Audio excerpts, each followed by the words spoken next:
I'm going to talk a little bit more about the advances in rheumatology over the past 10, 20 years.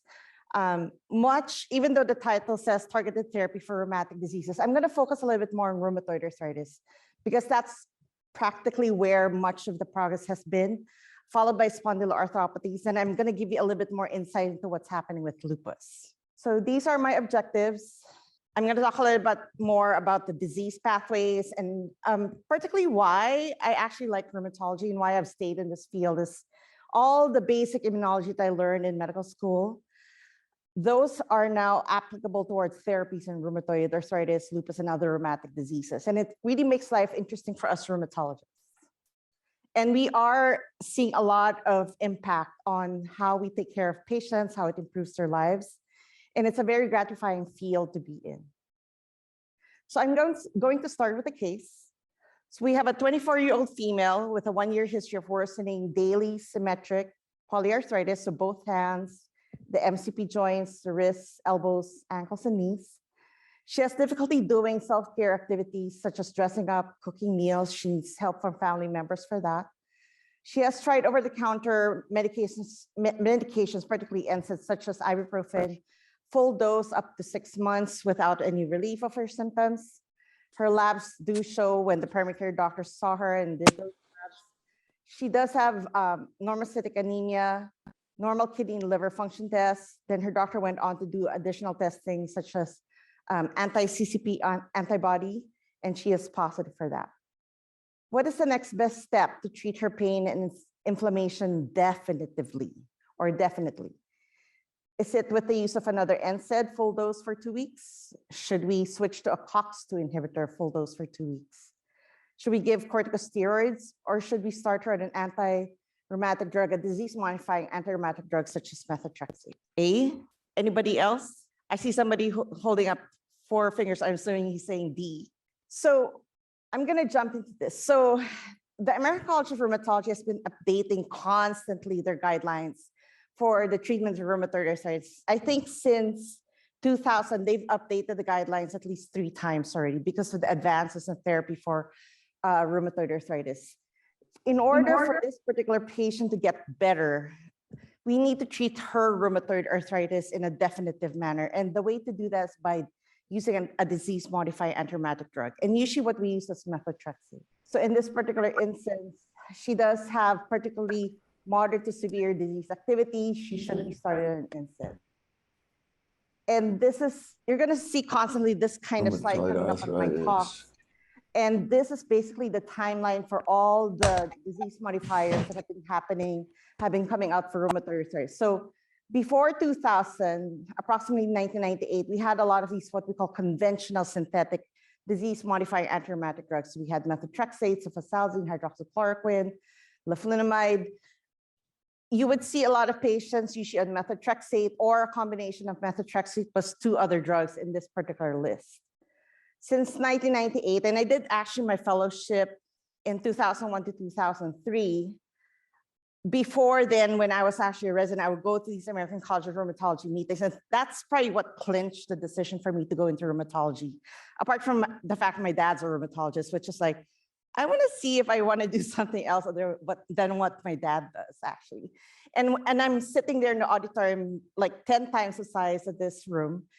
And I'm listening to Ravinder Maini give the plenary session on the first anti-TNF drugs to come on the market, which are etanercept and infliximab. And that was like, whoa, I have to go into rheumatology. So the first couple of anti-TNF drugs that actually came on the market were etanercept and infliximab, followed by adalimumab, which are still fully in use up to today, which speaks to their long-term efficacy and safety. Soon after, anakinra came out, anti-IL-1. So I'm not going to go through this in particular, like in detail, but if you notice, I'm listing here anti-TNF drugs, anti-IL-1. We have the co-stimulatory blocker abatacept, CTLA-IG.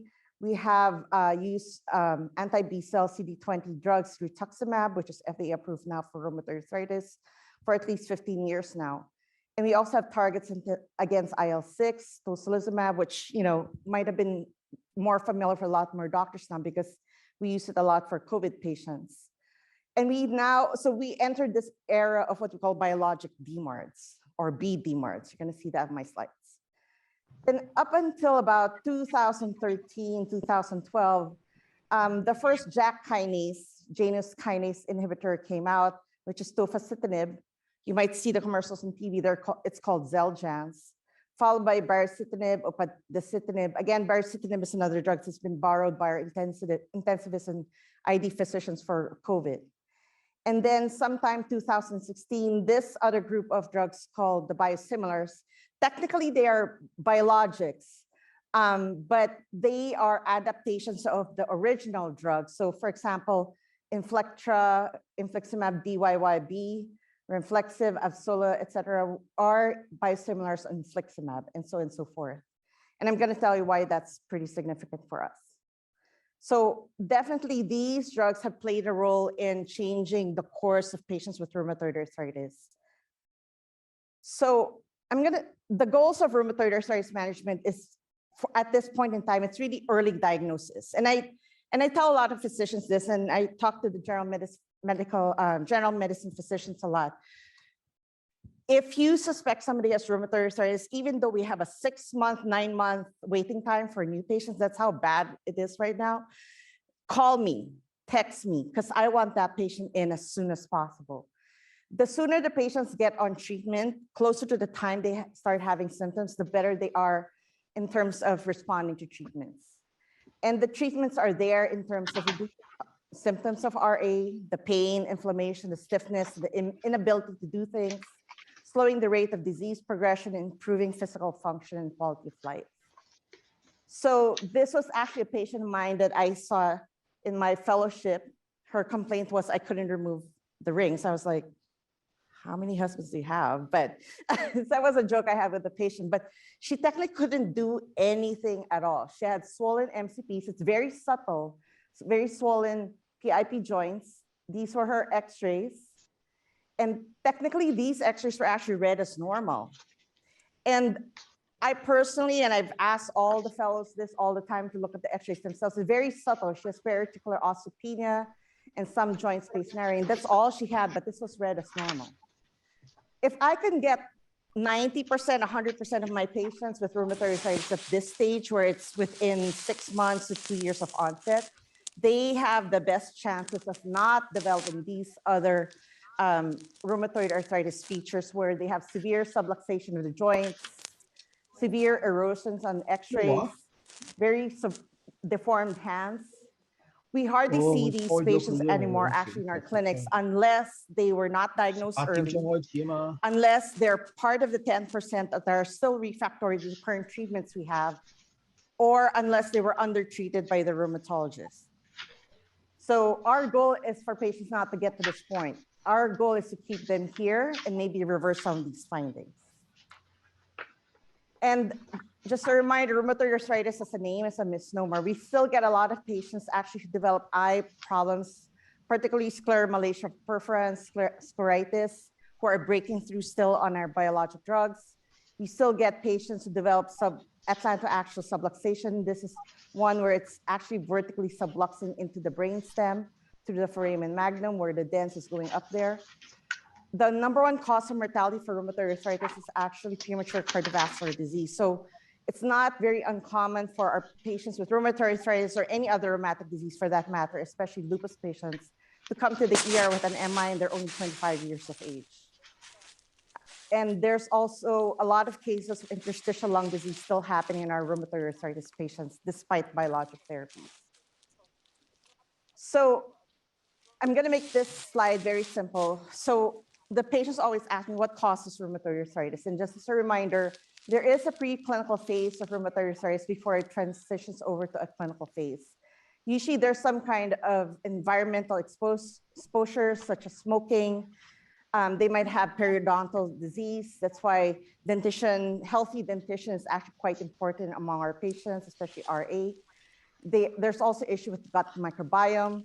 Once these exposure starts happening, and most of the patients have some kind of genetic susceptibility, once that gene gets activated, then they start having changes in their immunology, in their immunologic pathways, and they start having loss of tolerance, which then transitions over to arthritis. This is a 2010 classification for rheumatoid arthritis. We also use it as diagnostic criteria. There's no diagnostic criteria in rheumatic diseases. All of them are just classification criteria. And I'm just going to point out something very succinctly here. So we're looking at joint distribution, serology, symptom duration. Chronicity is defined as 6 weeks, and acute phase reactance, SED rate, and CRP. The serologies are now substantiated by the fact that we use anti-CCP testing or cyclic citrulline peptide testing, whereas maybe about 20 years ago, we only had rheumatoid factor. The problem with the rheumatoid factor, it can be positive in many conditions, such as lung diseases, liver diseases, so on and so forth. Joint distribution, you can start marking off patients who might just have 2 joint involvement versus one that is more classical where they have more than 10 joints and they're all in the small joints. So the criteria is set up right now to capture early rheumatoid arthritis. So that's why I'm saying even if they have 2, 3 joints only involved, but they have high SED rate, the chronicity is more than 6 weeks, their RF or CCP are both positive, you need to start thinking about rheumatoid arthritis, because maybe 10 months down the road, they might have the full classic textbook description of rheumatoid arthritis. The other thing I wanted to emphasize is we don't use x-rays anymore, and we don't use morning stiffness. They've been thrown out. Morning stiffness, as far as the researchers, they tried and failed, they couldn't validate morning stiffness. It's a very subjective symptom. The problem with x-rays, if you're gonna wait for x-rays to happen before you refer a patient to a rheumatologist, it takes at least 2 to 5 years before x-ray changes happen. That one particular patient, she had symptom onset about 6 months prior to me seeing her. She was fortunate enough that something was already showing up on the x-ray. I say fortunate because it made the diagnosis more likely. But a great majority of patients will have normal x-rays. So we don't use x-rays anymore as a criteria. And this is what we're doing now in rheumatoid arthritis. We do treat to target management for these patients. So I'm going to try and make this as simple as possible. So we have different ways of assessing these patients in the clinic. So once we diagnose them, we start them on a drug, then we assess whether or not they're actually responding to treatment. And our treat to target includes 0 swollen joints, 0 tender joints. Global assessment of the patients of themselves should be very good, including a very good global assessment by a physician. So this is global health. So very well, it's going to be a 0. 10 means they're doing very poorly. We want the tender joint count to be as low as possible, like zeros. SJC or swollen joint count should be 0 as much as possible. CRP should be as normal as possible, between 0 to 3 for this particular scale. And remission, we are actually achieving remission in approximately, I would say, 30–40% of patients. Low disease activity is being achieved in about 30–40% of patients. And I mentioned earlier that 10–20% of patients where despite all the therapies that we have, they're still having very refractory disease. So at the most likely, they're at low disease activity or at the top normal scale of low disease activity, if at all. So again, our goal here is for them to maintain here at the early RA kind of features with very minimal to no swollen joints or tender joints, and not having developed these deformities with poor functioning and poor quality of life. The one thing I also want to plug in here, and I'm actually also a sonographer, I'm a point of care sonographer, I'm not a radiologist. So we actually do ultrasounds in our clinics, and there's ways of assessing patients in terms of trying to evaluate if they have synovial hypertrophy. So if you notice this, everything here in 0 is actually means no changes, this is normal here. But if you notice as this progresses, you've noticed the synovial capsules becoming distended with gray areas, that's synovial hypertrophy. Here in Doppler, if a patient, if you notice the patient here with grade 3 Doppler activity, it's when I turn on the Doppler, the patient has very florid Doppler activity. Part of rheumatoid arthritis also entails angiogenesis. They actually produce more blood vessels in the synovial hyperplasia area. That's why the Doppler activity is very important in assessing these patients. So aside from doing the DAS-CRP, DAS28-CRP, which I showed you earlier, this one, I usually throw in also assessment with an ultrasound. And the reason why this is very important is because about 10–20% of patients will still have problems. This is not advancing. We'll still have problems with, here we go. This is one study actually done by Lena Terslev. And she's actually a well-known sonographer for rheumatoid arthritis. And she actually did a study. She's been doing this for a long time and actually has published at least 3 papers on this. Of 87% of 87 patients who are actually deemed to be in remission by just clinical criteria alone, using the DAS-28, disease activity score 28 with a CRP. What she noticed is that 56% of patients still had, only 56% of patients had Doppler ultrasound remission, where they had no Doppler activity. Strict ultrasound remission was only achieved in about 70%. So definitely, I think what's happening here by ultrasound is we are detecting patients who still have subclinical inflammation, despite having normal, quote unquote, normal joint exam by physical exam. And I just wanted to throw this in. There have been a couple studies out there that actually try to discredit the use of ultrasound, but those studies actually had a lot of caveats. They had a lot of limitations that actually would make one think we should do more studies using ultrasound and incorporate that with our disease activity scoring. So going back to this slide again, we want to take advantage of all these therapies for rheumatoid arthritis. What exactly have been the outcomes with regard to these therapies? So going back to our conventional DMARDs, and I'm going to talk about methotrexate in particular, it's still the cornerstone of rheumatoid arthritis treatment. In fact, all of the clinical trials that studied all of these other biologic DMARDs and targeted synthetic DMARDs, the comparator drug was actually methotrexate. That's why we say that methotrexate is the cornerstone of RA treatment. The current Medicare data actually shows that at about 6 months, 51% of patients, for 51% of patients, biologics are added on with methotrexate, or methotrexate is replaced by a biologic. The use of methotrexate in a VA study is associated with decreased cardiovascular events. However, there are some other studies where they were done in the community setting, non-VA setting, where it was not really showing that.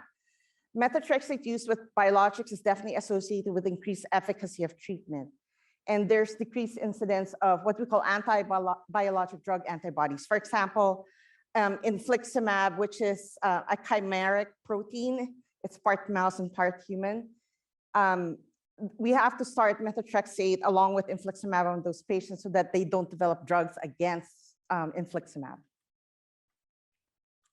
This is kind of a summary, and this is way back in 2011 by McInnes et al. This was actually published in the New England Journal of Medicine. The thing about rheumatoid arthritis, there's so many targets, and I kind of already explained that earlier in the slide with all the drugs and the timeline. So I'm going to go a little bit through this. The main drug that we usually talk about when you refer to biologics and rheumatoid arthritis remains to be the anti-TNF class of drugs.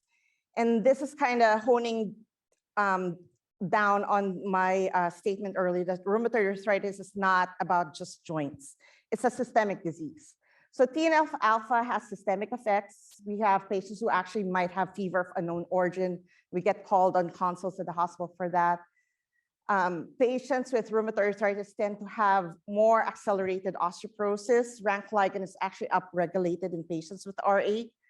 And RA by itself is an independent risk factor for osteoporosis. So this accounts for the initial periarticular osteopenia that happens in the joints, but over time, if the RA is not under control, they will develop diffuse osteoporosis. And this is what I was saying about angiogenesis, the vascular effects. TNF alpha does promote angiogenesis. It does produce further chemokine production and activates lymphocytes and PMNs. If you remember your basic immunology, so if you remember your book by Abbas or whatever other immunology textbook, you have your naive CD4 T helper T cell, which then can become different kinds of T cells depending on what cytokines they're reacting to. And T cells are very important for immunoregulation and fighting various sorts of infections. But when they're dysregulated, it can actually also promote autoimmunity. So 20, 30 years ago, when this was all happening, we didn't have this other pathways yet. a lot of people were just talking about Th1 and Th2 cells at that point in time. A lot of the basic scientists in the lab were trying to figure out how do we target these cytokines and actually help patients with rheumatoid arthritis. And so this is what kind of came out. And I'm including here some of the drugs we use for psoriatic arthritis, but we do have blockers for a lot of these things at this stage, particularly IL-6 for rheumatoid arthritis, it blocks it here. The fascinating thing about comparing psoriatic arthritis with rheumatoid arthritis, majority of the drugs on this slide actually are targets for psoriatic arthritis. But I'm going to talk about mainly about IL-6 in this regard because we're talking about rheumatoid arthritis. That's one of the ways that T cells are actually blocked in terms of therapies used for rheumatoid arthritis. And then we have more of the B cell type drugs, is what we call it. Abatacept targets the co-stimulation between CD80, 86 and CD28. So when you have a T cell talking to a B cell, they need co-stimulatory pathways to talk to one another. The way I explain it to patients in layman's terms is when the bad people are talking to one another, they need 2 cell phone lines. This drug blocks 1 cell phone line and they can no longer talk to each other. So that's how that drug works. Rituximab targets CD20 on the B cells. CD20 is kind of found on, so if you have B cell differentiation, plasma cell are the ones that actually produce your antibodies. CD20 is actually found on more like the adult midway B cells. So rituximab actually targets that and also breaks down that pathway, that loop that promotes autoimmunity in the B cell pathway. So outcomes in terms of efficacy. So this is one of the studies. This was a study that came out about 10 years ago. Adalimumab came out about 22 years ago. So this is a study on adalimumab, and this is a 10-year study. It features some of the prominent rheumatologists actually do rheumatoid arthritis clinical trials. And what they actually saw was that there was an improvement in DAS-CRP score that was actually sustained over the 10 years. And this was also accompanied by a decrease in what we call the Health Assessment Questionnaire Disability Index for rheumatoid arthritis patients. And both actually came down and were sustained over the 10-year period. The safety findings, particularly with the anti-TNF drugs, and I was mentioning earlier, a lot of them are still on the market. All of them are still on the market. They're actually associated with relatively safe markers. There isn't a lot of cardiovascular events that happen with these drugs. We do warn patients in particular about malignancy, infections, and all of that. But I'm going to show you slides later on that a lot of rheumatoid arthritis patients by themselves without being on a drug are already prone to having these malignancies, infections, and other side effects that are actually listed with the drugs. This is a systematic review, meta-analysis of biologics and radiographic progression. So you have clinical efficacy with this particular slide, the article by Dan First on adalimumab, a 10-year study. This one looks at radiographic progression in rheumatoid arthritis. This again is a meta-analysis looking at various anti-TNF drugs. So adalimumab, certolizumab, etanercept, golimumab, infliximab, and then tocilizumab is your IL-6 inhibitor. What it actually shows is that biologics do inhibit radiographic progression. So patients do not develop further erosions. Once they have it, they don't develop anything further if they respond to the drug. These are spiderograms actually developed by Vibeke Strand from San Francisco. And this is looking at the quality of life of patients. So if you notice here, the different domains for quality of life. So physical functioning, vitality, general health, so on and so forth. The outer ring denotes patients who don't have RAs. So the inner rings are the ones that are patients who are actually on treatment. So this is actually the COMET trial. When she looked at data for COMET trial for etanercept use plus methotrexate versus placebo plus methotrexate, what she actually noticed is that patients who were on the combination treatment were actually achieving quality of life closest to their counterparts who had no RA. And the one on the inner side, the aqua color are the patients who are only on methotrexate alone, or etanercept methotrexate. And then Premier trial, again, this is a 2-year data. They had data for 54 weeks, and they had data for 2 years. Again, this is the age sex norms here. The purple is the combined at baseline. The aqua color here are patients at 2 years on adalimumab and methotrexate. Again, achieving similar, almost similar, or almost close to the same quality of life domain scores as their counterparts without rheumatoid arthritis. Same thing with abatacept, which is a co-stimulatory inhibitor against CTLA or CD8086. This is the AIM trial. This again is their age sex norms. The one in aqua is the abatacept plus methotrexate. Again, at about 1 year, they were achieving close to the quality of life domain scores as their age sex norms. How about productivity? So most of the patients with rheumatoid arthritis are going to be patients, females with childbearing age. Similarly, males also within the same age group, more or less about 20 to 40. We also get patients sometimes being diagnosed after 50. And these are patients who are part of our workforce. So that's a big question to ask is how do these biologic DMARDs actually affect productivity in RA? And what they actually noticed, and this is a study looking at certolizumab, which is one of the anti-TNF drugs. The one in green are the patients on certolizumab plus methotrexate. The one in gray are the patients on placebo and methotrexate. What they noticed is that there was less days missed at work for patients on certolizumab and methotrexate, up to 52 weeks, 24 weeks, and then productivity was also improved in patients on the certolizumab and methotrexate up to 52 weeks. Same with being able to engage in social activities. Certolizumab plus methotrexate patients also had better outcomes in terms of engaging in social activities compared to those only on methotrexate. So have we achieved these goals for rheumatoid arthritis management? I would say to some extent, yes. I think there's still a lot to be done in terms of talking to our primary care doctors, in terms of being able to refer these patients as early as possible. The lack of rheumatologists, particularly in area, is an issue. I'm the chief for my division. I can only recruit so many people. Potentially with the growth in our region, we need 10 rheumatologists. I'm right now down to about 6. We're recruiting for 2 more. So we need 10, to be honest, to be able to actually carry out our goal and mission here at Loma Linda. So that's really key because we have a backlog of up to 6 months or more at any of our sites. So that's a problem for our area, and that's something I'm trying to fix. Do we have effective treatments? We can still improve more. Yes, we are achieving reduction in RA symptoms. We are slowing the rate of disease progression, improving physical function and quality of life. But I keep mentioning there are going to be those patients who might need to go through a switch about 3-4 therapies before we actually find the quote unquote magic drug for them. And there are those patients who just don't respond to any of them at all. There's about 10%, 20% of those patients still.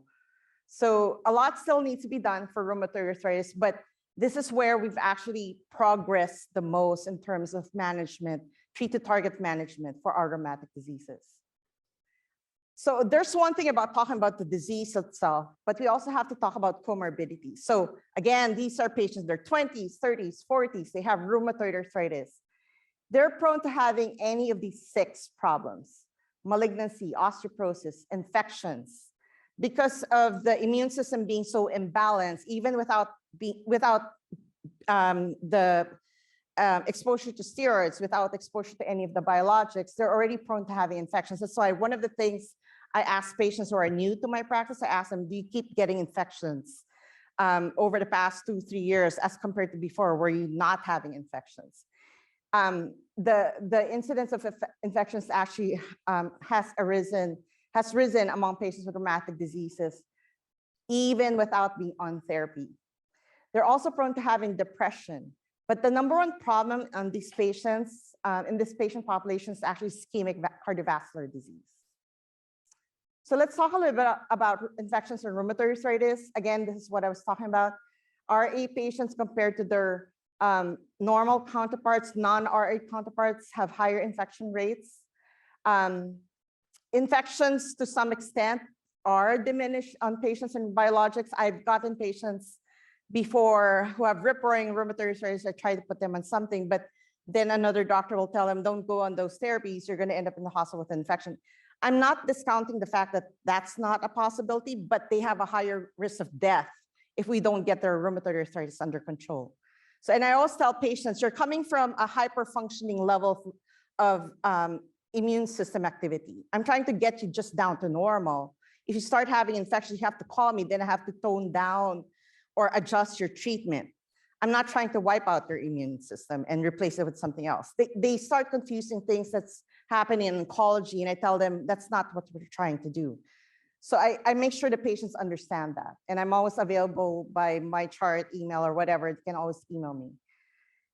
Patients with rheumatoid arthritis, the incidence of infections, specifically by biologics, abatacept is our go-to drug for patients who keep on having infections. In fact, once their rheumatoid arthritis is under control with abatacept, usually they're doing fine in terms of not having infections thereafter. The highest rate of infections usually happening with patients on infliximab. Oops. I don't know why that's happening. So cardiovascular events, just to talk a little bit more about here, the image here. When you have systemic inflammation, your cytokines are going to be upregulated, and that actually promotes adhesion molecules to be present on the endothelium. Eventually, these will promote the differentiation of fibroblasts to myofibroblasts because you also have increased TGF-beta. And then there's further deposition of collagen into, let's say, the myocardium, and that actually causes your diastolic heart failure. And like I mentioned earlier, rheumatoid arthritis are prone to having cardiovascular disease or even MI at a very young age. And compared to their normal counterparts, they have a 50% higher risk of cardiovascular disease. Part of the problem we're having some gaps in literature here is that randomized trials in rheumatoid arthritis with cardiovascular disease endpoints are lacking. So we still need to do a lot of work in this area. But there are some studies by Daniel Solomon in particular from Brigham and Women. We've actually worked with him on what we call a target trial here at Loma Linda. It was an NIH-funded study. There are data that the risk of cardiovascular disease, heart failure is actually diminish in patients who are on biologics, particularly those in remission.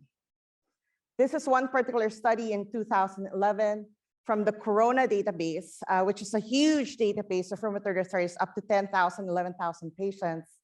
They actually looked at TNF-alpha antagonist use in the risk reduction of cardiovascular events in patients with rheumatoid arthritis.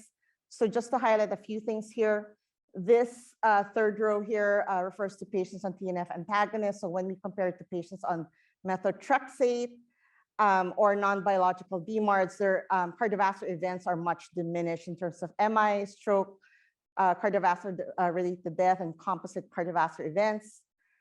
This table down here, I highlighted it. The patients who just remain on prednisone, and whether they get it on their own, they go to Tijuana and they get it over the counter, they don't need the prescription there, they self-medicate, or they might be refusing to go on methotrexate or any biologic.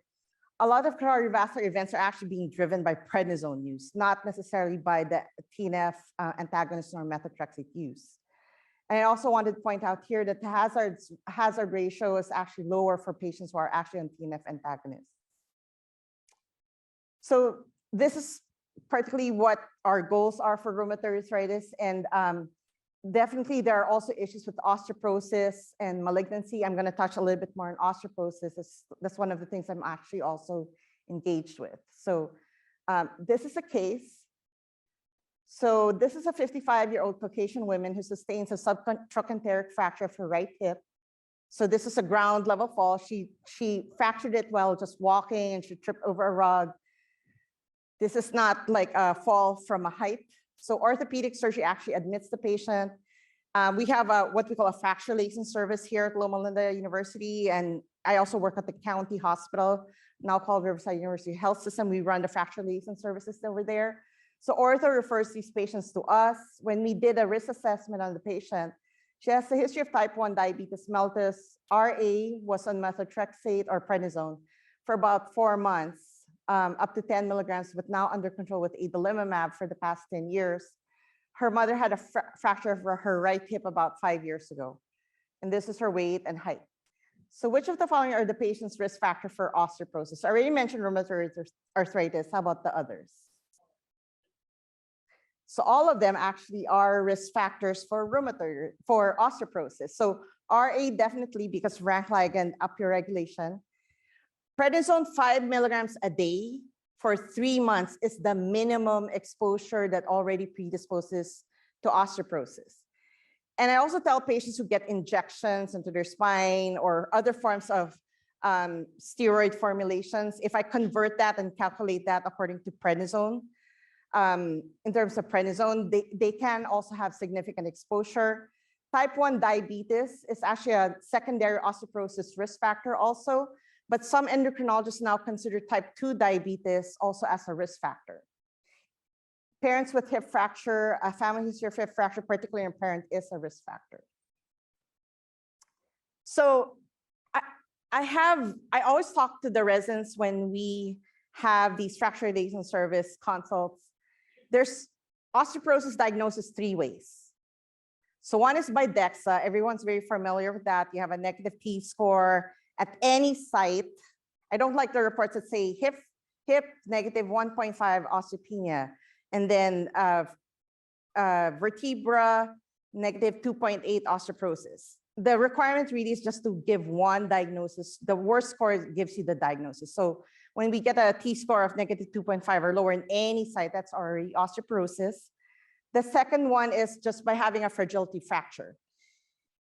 There's a myth going around that patients who get fragility fractures only fracture because they have a DEXA of negative 2.5 or worse. Majority of patients who actually fracture actually have a DEXA score that's only showing osteopenia, majority.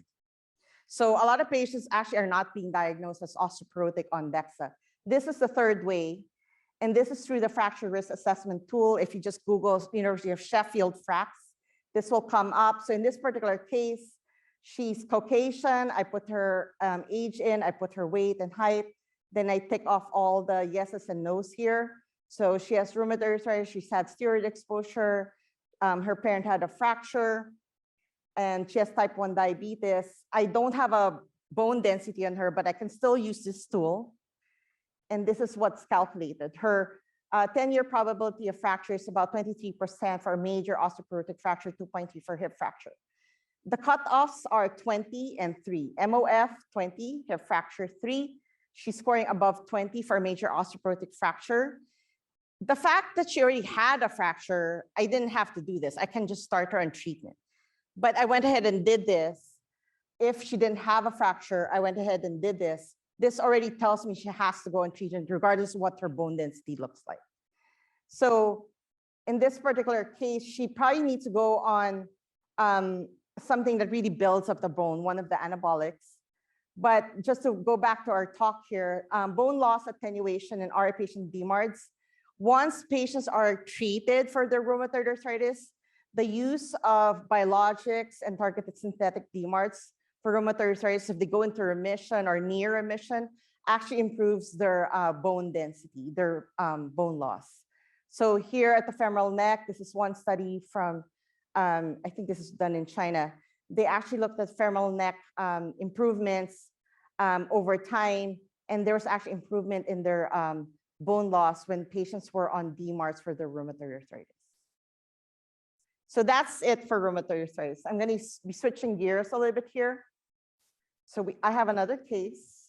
So this is a 25-year-old man with 6 months right knee pain now occurring daily, worse with awakening. So here's the picture here. 4 months ago, he started having left ankle pain, now also occurring daily, worse with awakening, initiating movement. At first, this patient thought that it was just because of his playing soccer and all that, was kind of just, poo-pooing and discounting it. But once it started occurring daily, he actually comes in and talks to his doctor. His symptoms do get better with NSAID use, but notes lately that his toes started looking like sausages. The family history, it's very non-specific, but a sister was recently diagnosed with psoriasis. What's your most likely diagnosis? Psoriatic arthritis. The one thing I wanted to emphasize here is that a family history of psoriasis by itself with this posteoarthritis feature where they have one ankle, one knee, posteoarthritis, 2 to 4 joints, buys you already the diagnosis of psoriatic arthritis. And I'm going to show you some of the improvements in terms of how we diagnose spondyloarthropathies in general. So this is the whole spectrum of spondyloarthropathies at this point in time. So AS is in the middle, but as you know, 20, 30 years, we've been talking about other spondyloarthropathies like reactive arthritis, used to be known as Reiter syndrome, inflammatory bowel disease associated spondyloarthropathies, ulcerative colitis, Crohn's disease, psoriatic arthritis, and then we have juvenile onset spondyloarthropathies. If you notice here, it says uveitis. Uveitis, especially acute anterior uveitis, is part of the spectrum of spondyloarthropathies. And I'm very grateful to our ophthalmology colleagues for proactively referring these patients to rheumatology, because a lot of times these patients may have a spondyloarthropathy that's not diagnosed. So these are the characteristic parameters used for the diagnosis. It can be inflammatory back pain or peripheral arthritis, such as a posteoarthritis, or enthesitis. This is a patient with severe Achilles enthesitis as a presenting feature, and this is a patient with uveitis.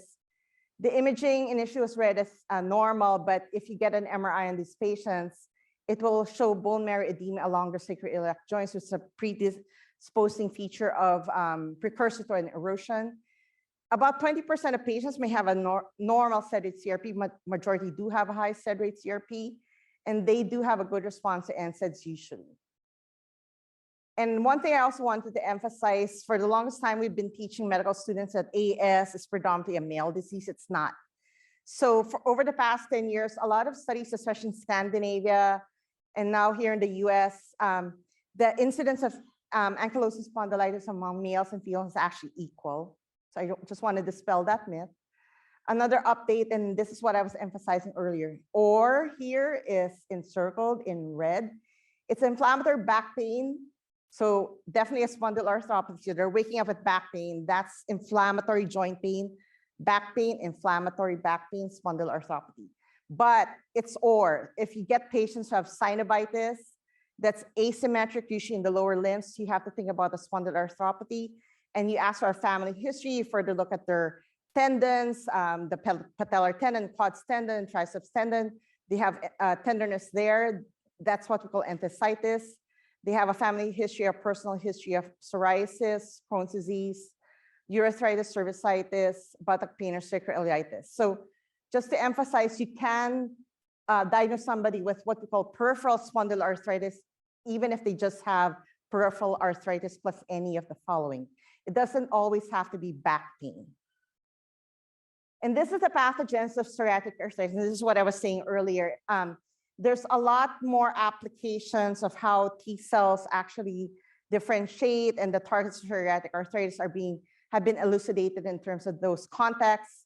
Definitely these patients are prone to having all of these changes with enthesitis, skin inflammation, erosions in the bones. They also have increased bone resorption, similar to their rheumatoid arthritis counterparts, but probably not to the same extent. These are some of the targets or the pathogens of psoriatic arthritis has led to some of these targets. In fact, for psoriatic arthritis, we probably have 17, at least 17 biologics psoriatic arthritis. For rheumatoid arthritis, we only have about 12. So much of the progress in terms of management of spondyloarthropathies, particularly psoriatic arthritis, has way surpassed the therapies for rheumatoid arthritis. And we had another one new for this year. So, but where psoriatic arthritis, spondyloarthropathies are kind of lagging is the treat to target approach. When I talk about DAS28-CRP for rheumatoid arthritis, a lot of clinicians are using that now. In our clinics, we're actually using another tool called a CDI. But for psoriatic arthritis, a lot of clinicians, a lot of that information from basic science, translational how to use outcome measures in clinical trials. A lot of that has to translate further in clinical practice for patients with spondyloarthropathy, particularly psoriatic arthritis. So this is the MDA criteria for psoriatic arthritis, minimal disease activity. Very similar to the scoring criteria for rheumatoid arthritis, if you notice this. Very similar to the DAS28 CRP minus the CRP, but it also includes NTCL points. So the clinicians in clinical practice, doctors in clinical practice really have to improve how we use treat to target measures in psoriatic arthritis. One thing I also want to emphasize, a lot of the females are being misdiagnosed as fibromyalgia because they have a lot of NTCL points. They're just being treated as fibromyalgia until at a certain time they see the rheumatologist 2 years later, we realize they have a spondyloarthropathy. So I just wanted to highlight that females do develop ankylosing spondylitis. They're prone to having a delayed diagnosis up to 15 years compared to their male counterparts up to about 8 to 10 years. So there's still a delay there. But I just want to emphasize having your antenna up there for screening these patients and referring these patients earlier if you suspect a spondyloarthropathy. So I'm running on time. I'm shifting gears here a little bit more. This is a 35-year-old female with joint pain of about 1 year involving the hand and wrist joints. It's notable upon awakening. So again, that's an inflammatory joint pain history versus a non-inflammatory joint pain history, which occurs with activity or at the end of the day. So here also the patient reports that the joint pain is better actually once she starts doing housework. But she's had increasing stiffness lasting the whole day for the past 6 months. 1 week of what sounds like pleurisy here, and also pericarditis. She feels this elephant sitting on my chest for about 1 week, and also pain when she takes deep breaths. So she has some pleurisy and pericarditis symptoms. She has low platelets. She has normocytic anemia. The SED is a whopping 60. What's your diagnosis? Is it ankylosing spondylitis, reactive arthritis, rheumatoid arthritis, SLE? Probably SLE. Good. Okay. So just as a review, there's a lot of things externally which will make me suspect somebody has lupus. They have a lot of skin findings. So dermatology work with a lot of our dermatologists here at the county. So they're prone to having alopecia, the malar rash. Usually it spares the nasolabial folds, as opposed to seborrheic dermatitis, which does involve the nasolabial folds. Another differential for the malar rash is rosacea. Their oral ulcers tend to be painless. The patients don't actually note it until you start putting a flashlight, shining it towards the upper palate. They are developing, they're prone to having Raynaud's. Raynaud's is ubiquitous in rheumatology. We have it in RA patients, scleroderma patients. A lot of times you're being taught it only happens in scleroderma. Nope, it happens in all of them. They have synovitis. The arthropathy of lupus is different from RA. They look like RA, but their deformities are non-fixed. When you passively extend the fingers to a normal plane, they will normalize in terms of the range. In rheumatoid arthritis, they're fixed. Once they have that subluxation or that swan neck, even if you try to reduce it to a normal plane, it does not reduce. So that's what we call a Jacquard's arthropathy of lupus. And these are the things that makes lupus diagnosis difficult. About 20–30% of patients will just present this way, where they have headache, achiness, fatigue. So some of these patients are being misdiagnosed as chronic fatigue syndrome, or even fibromyalgia or depression, but they actually have lupus. And as we all know, lupus can be a deadly disease. These are, again, very young patients are prone to having strokes, severe pericardial effusions needing pericardiocentesis. They're prone to having tamponade, serositis, brain atrophy, which causes the cognitive defects in some of these patients. They can have autoimmune hemolytic anemia and severe glomerulonephritis. There are 6 classes, class 4 and 3 being the worst. There's various classification criteria for lupus, but this is the one we rely on the most now. And this came out about, I would say, 7–8 years ago. So the collaborating clinics of lupus internationally came up with this classification criteria. So you have the clinical domains. It's not any different from what you were taught in medical school about 20 years ago, but they have included autoimmune hemolysis here. They also have different scores now for renal domain. So I mentioned again, 3-4 is the worst one. That's why it requires a score of 10 here. That's what causes a lot of deaths in these patients, especially within the first 2 years of disease. Neurologic domain, we used to just teach seizure and psychosis, but delirium can happen in these patients.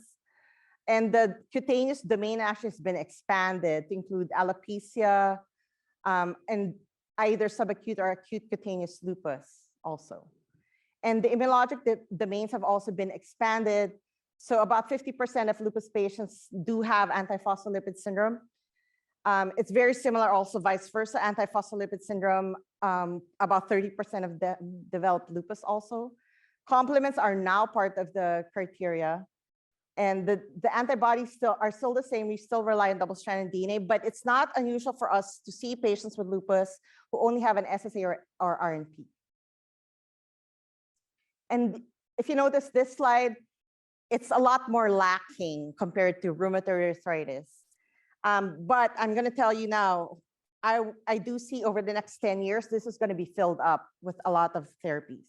So what we have for now in terms of lupus, so we have the conventional DMARDs. We still use a lot of these things, methotrexate, mycophenolate mofetil, hydroxychloroquine. Every lupus patient, if they can, has to be on it. It actually improves the outcomes in these patients quite significantly. That's why this is bolded here. Biologics, we have rituximab for class 5 lupus nephritis, but mainly for lupus, we only have 2. We have anti-BLyS therapy, which is BLyS is a ligand for the TNF family, and it is involved in B-cell differentiation and selection. Anti-interferon alpha receptor, anifrolumab, came out late last year.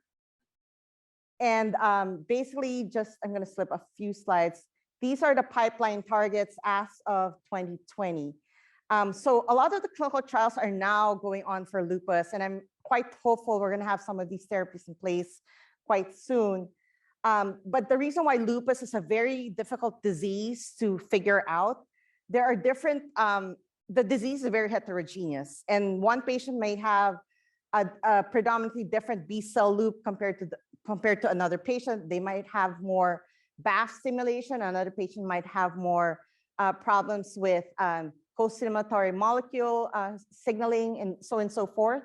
So Michelle Petrie, who's actually one of our premier lupologists, who's actually based in Johns Hopkins, is thinking more like we might have to do more precision medicine where we have to measure functions of B cells and that sort of thing before we arrive at the actual therapy for these patients. So it's quite hopeful some of these drugs will actually come on the market very soon. But in terms of belimumab, the long-term safety and efficacy, so this is, I think this is about 10-year data, I think. So this is the main change from baseline in terms of prednisone dose. A lot of these patients are still on prednisone. We would like to have lupus patients on 0 milligrams of prednisone, but some of these drugs have actually afforded patients to be on less doses of prednisone. The SLE responder index on these patients actually improved over time if they're on belimumab. Anifrolumab, which just came out last year, where is it now? I'm hopeful once we start getting to 5-year, 10-year data, we're going to see the same. Anifrolumab is, for me, for somebody who's having big time problems, I'm probably going to start them on this drug. This works faster than belimumab. Belimumab takes about 6 months minimum to kick in. Anifrolumab takes about 6 weeks to kick in. So there's a lot of differences with regards to those drugs. The treat to target approach for lupus patients is still a little bit, for the clinical practices, is still a little bit wanting. I've done a number of lupus clinical trials. It's very exhausting because the way we assess lupus patients, it's very exhausting because you have to look at like 10 organ systems. You have to see the patient every 3 months and so forth. And there are probably at least four indices or outcome measures we're looking at patients when we assess these patients' clinical trials. And really, the problem is lupus is a very heterogeneous disease. So it's one of those conditions where I agree with Michelle Petrie. We probably have to do more precision medicine in terms of diagnostics before we decide on what to do with these patients. So the take-home points, remission or near remission is possible in a large number of cases, especially patients with rheumatoid arthritis and spondyloarthropathies. The targeted therapies do offer better outcomes in terms of controlling the disease and controlling their comorbidities. The treat-to-target approach needs to be improved in terms of psoriatic arthritis. And this is an evolving story in terms of lupus and other major rheumatic diseases. But now I would say 10 years from now, I'm hoping we'll have treatment therapies for Sjogren's, scleroderma, lupus, and all of these other conditions. Definitely, there have also been treatments for vasculitis, which I didn't have time to discuss today, and it's probably going to need another 2-3 hours for everything to be discussed. But I tried to highlight for all of you what are the major progress that's been done in rheumatoid arthritis management, particularly in the area of RA, psoriatic arthritis, spondyloarthropathies, and lupus. Thank you very much. Thank you, Dr. Torralba. I think we have about 5 minutes for questions, if there are some. And there is one online that I'll just pass along, wondering if you have seen an increase in rheumatoid arthritis or other autoimmune diseases since 2020 and any correlation with COVID. So I'll talk about pre-COVID. So the data for rheumatoid arthritis, epidemiology data was actually showing there's a decline in rheumatoid arthritis. However, there's a caveat there. For our region, it's actually increasing. I think part of it was lack of access to care. More rheumatologists are coming out to this area, but the great majority of them are in the beach city. So we need more people here. So it kind of depends on the area region you're at. Lupus, it's increasing. All of these major collagen vascular diseases with systemic manifestations are all increasing. Post-COVID, there definitely seems to be something that's going on there.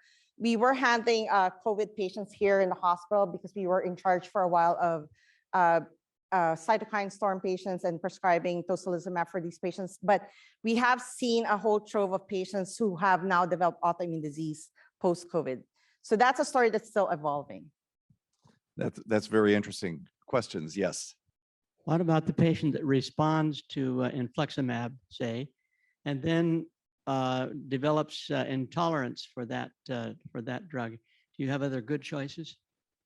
So you're saying there's a patient with infliximab, but now has developed problems with tolerating the drug? They're good for 20 years. Yes. So part of the problem with infliximab, it is a chimeric molecule. So most probably than not, they did develop anti-infliximab antibodies is what we call them.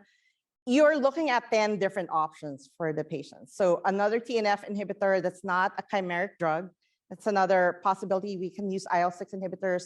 We can use JAK kinase inhibitors. This is why I like rheumatology. I can tell patients, this is your menu of drugs. There's a lot of drugs to choose from. It's just a question which one you like the best. Did I answer your question? Yes. Are there any lifestyle changes that people can do to work synergistically with the medications? Good question. I get asked that a lot. There have been diet studies in RA, lupus, but the problem with the diet studies, it's hard to really calculate how much of the diet actually is playing a role. In general, what we tell the patients is try to go on an anti-inflammatory diet, at least based on our clinical practice of patients who have engaged with a very healthy diet after diagnosis have noted improved outcomes. We also make sure the vitamin D is repleted. The other thing I also tell the patients is usually what is the main environmental exposure that's happening while they're developing autoimmune disease is there's some kind of stressor in their life, whether it's family or work related. And the autoimmune disease is a manifestation of a lack of control, a feeling of lack of control. And I tell the patients, if you are able to change your job, if you're able to control those things that are causing your stress, try to do that or get out of that scenario. A lot of times the patients I've had who have been able to manage their stress are actually the ones who do the best.